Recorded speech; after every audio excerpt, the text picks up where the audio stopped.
Student, आज हम class 10 की हिस्ट्री का लेसन 4 आपको आगे पढ़ाने जा रहे हैं। Post war settlement and the Britain would institution.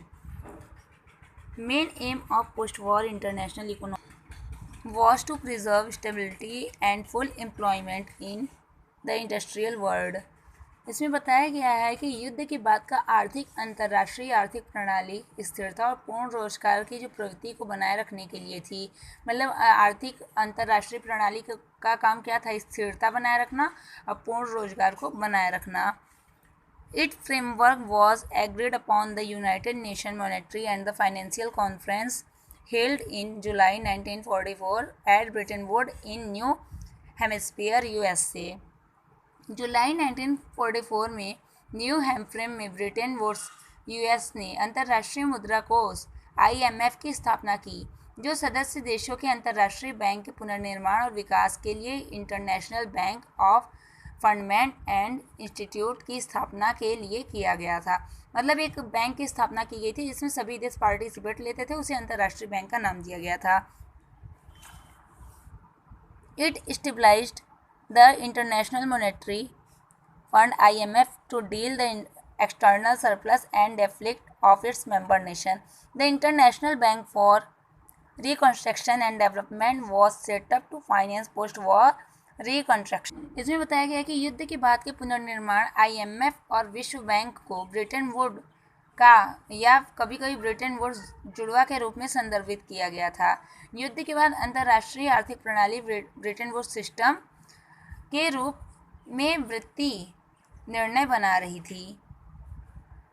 इसमें आगे है the IMF and the world bank are referred to as the Britain would institution और sometime the Bretton Woods twin. The post war international economic system is also often describe as the Bretton Woods system. IMF and the world bank commerce finance operations in 1947।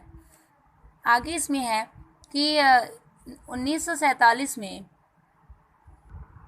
IMF और विश्व bank ने 1947 में वृत्ति परिचालन शुरू किया। इन संस्थाओं में निर्णय लेने का नियंत्रण पश्चिमी औद्योगिक शक्तियों द्वारा किया जाता था। मतलब इसमें जो IMF और विश्व बैंक बना था 1947 में, इसमें बस निर्णय कौन लेता था?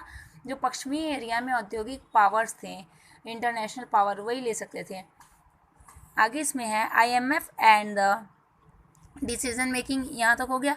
The US has an effective right to veto over key IMF and the World Bank decisions. The Bretton Woods system was based to fix exchange rate.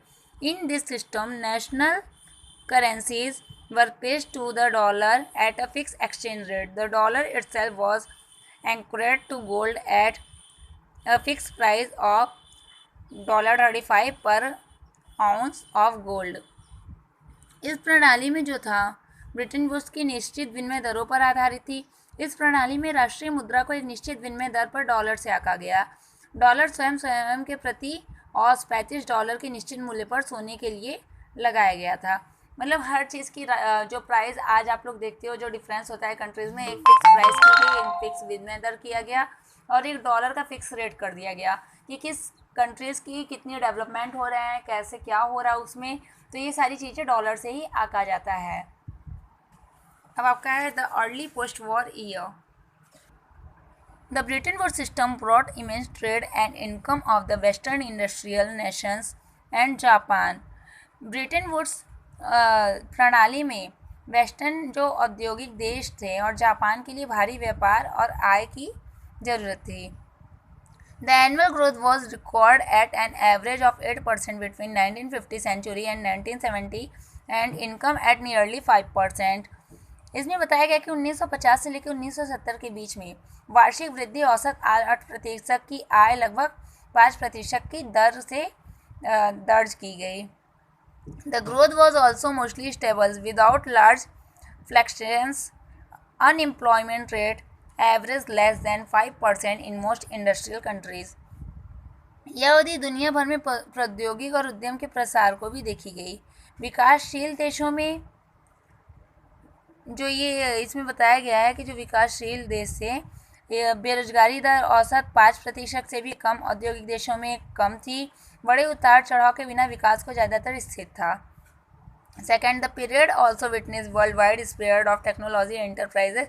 Developing countries invest vast amount of capital improving industrial plant and equipment featuring modern technology. यह जो अवधि थी दुनिया में भर में प्रौद्योगिकी और उद्यम के प्रसार की भी देखी गई। विकासशील देश में बड़ी मात्रा में पूंजी का निवेश किया। औद्योगिक उपकरण में सुधार के साथ प्रौद्योगिकी की कीमतों को भी बनाया गया। फिर आगे है डीकोलोनाइजेशन एंड द इंडिपेंडेंस, स्वतंत्रता और उपनिवेशवाद का खत्म होना। Over the next 2 decades of the Second World War, most colonies in Asia and Africa emerged as free independent nations, overwhelmed by poverty and a lack of resource, and their economic and society were handicapped by long period of colonial rule. इसमें बताया गया दूसरे विश्व युद्ध के अगले 2 दशक में एशिया और अफ्रीका में अधिकांश कॉलोनियाँ स्वतंत्र राष्ट्र के रूप में उभरकर सामने आई। गरीबी और संसाधनों की कमी के कारण उनकी अर्थव्यवस्था और समाज को औपनिवेशिक शासन के लंबे समय तक विकलांग बना के रख दिया। मतलब बताया गया कि अधिक टाइम तक जो ब्रिटिश थे या उपनिवेश शासक थे तो उनके रहने से क्या है, देश एक तरीके से विकलांग के रूप में हो गया था।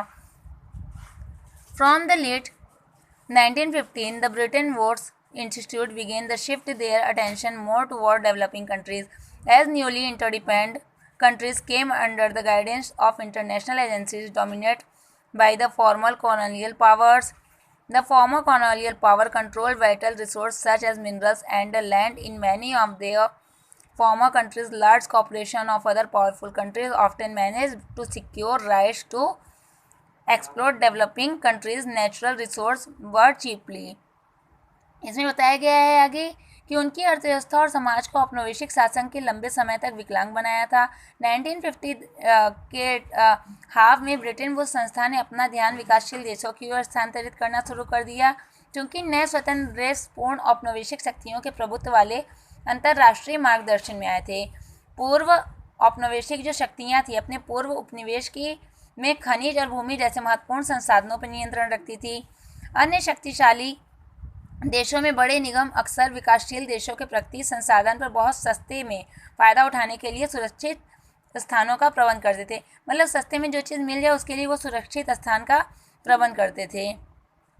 Most developing countries did not benefit from the fast growth the Western economics experienced in 1950 and 1960. Therefore, they organized themselves as a group, the Group of 77 or G77, to demand a new international economic order, NIEO. NIEO means a system that would give them real control over the natural resources, more development assistance, fair prices of raw material, and better access of their manufactured goods to in developed country market.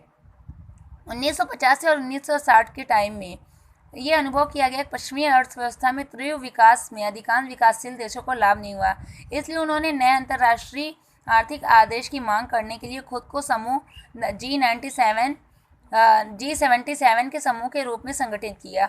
NIEO का मतलब एक प्रणाली है जो उन्हें उनके प्रकृति संसाधन और वास्तविक नियंत्रण, अधिक विकास, सहायता, कच्चे माल के लिए उचित मूल्य, इन सब में मदद करता है। अब आपका है the end of Bretton Woods and beginning of globalisations. इसमें आपको बताया गया है कि after 1960 US was no longer the dominant economic power as it had been more than 2 decades. The US dollar no longer commanded confidence as the world principal currency. The dollar could not maintain its value in relation to gold, eventually leading of the collapse of the system of fixed exchange rate and the introduction of a system of floating exchange rate. इसमें बताया गया है कि 1960 के दशक के बाद America प्रमुख आर्थिक शक्तियां नहीं रह गया था, क्योंकि वह 2 दशक से अधिक समय से था। अमेरिका डॉलर में अब विश्व की प्रमुख मुद्रा के रूप में विश्वास नहीं था। डॉलर सोने के संबंध में अपने मूल्य को बनाए नहीं रख सकता था, अतः स्थिर विनिमय दरों की प्रणाली का पतन होने लगा। From the mid 1970 the international financial system also change. Developing country were forced to borrow from the Western commercial bank and private lending institution. This led of periodic depth crisis in the developing world, the lower income and increased poverty, especially in Africa and Latin America. इसमें बताया गया है कि 1970 के मध्य में फ्लैटिंग विनिमय दरों की प्रणाली की शुरुआत ने अंतर्राष्ट्रीय वित्तीय प्रणाली को बदल दिया। विकासशील देशों को वाणिज्य बैंक और निजी ऋण संस्थानों को उधार लेने के लिए मजबूर किया गया। इससे विकासशील दुनिया में आवधिक ऋण संकट को जन्म दिया और कम आय और बढ़ी हुई गरीबी विशेष रूप से अफ्रीका और लैटिन अमेरिका में होने लगी। The industrial world was also hit by unemployment that began rising from the mid-1970s and remained high until the early 1990th century. From the late 1970s, MNC also began to shift production operation low wage Asian countries. 1970 के दशक के half में MNCs ने उत्पादन संचालन पहले 1970 दशक के मध्य से ये उठने लगी और 1990 के दशक में प्रारंभ में उच्च बनी रही। 1970 के दशक के हाफ में MNCs ने उत्पादन संचालन को कम मजदूरी वाले एशियाई देशों में स्थानांतरित करना शुरू कर दिया। New economic policies in China and the collapse of Soviet Union and Soviet-style communism in Eastern Europe brought many countries back into the fold of the world economy. Wages were relatively low of countries like China. They become attractive destination for investment by foraging MNCs competition of capture world market. चीन जैसे देशों ने मजदूरी अपेक्षाकृत कम कर दी। इसमें बताया गया चीन नई नीतियों और पूर्वी यूरोप में सोवियत संघ और सोवियत शैली के पतन ने कई देशों की विश्व अर्थव्यवस्था में ले आया। चीन जैसे देशों में मजदूरी अपेक्षाकृत कम थी, वे विदेशियों द्वारा निवेश के लिए आकर्षण स्थल बना। The regulation of industrial of low wages country stimulated world trade and capital flow. Countries such as India, China, Brazil have undergone rapid economic transformation. इसमें बताया गया है MNCs दुनिया के बाजारों पर कब्जा करने के लिए प्रतिस्पर्धा कर रहा था, मतलब कंपटीशन कर रहा था। कम उद्योग के लिए उद्योग का स्थानांतरण विश्व व्यापार को उत्तेजित कर रहा था, मतलब कम उद्योग है तो विश्व व्यापार में वो क्या होगा, उत्तेजना एक लाएगा। अब भारत, चीन और ब्राज़ील जैसे पूंजी क्षेत्रों ने देश में तेजी से आर्थिक परिवर्तन किया। आपका ये लेसन एंड हो गया है। अब नेक्स्ट है, आपको नेक्स्ट लेसन पढ़ाएंगे। आप लोग इसे अच्छे से तैयार कर लो। इसका ये सारे क्वेश्चंस हैं, इंपॉर्टेंट क्वेश्चन है, आप इसे तैयार कर लेना।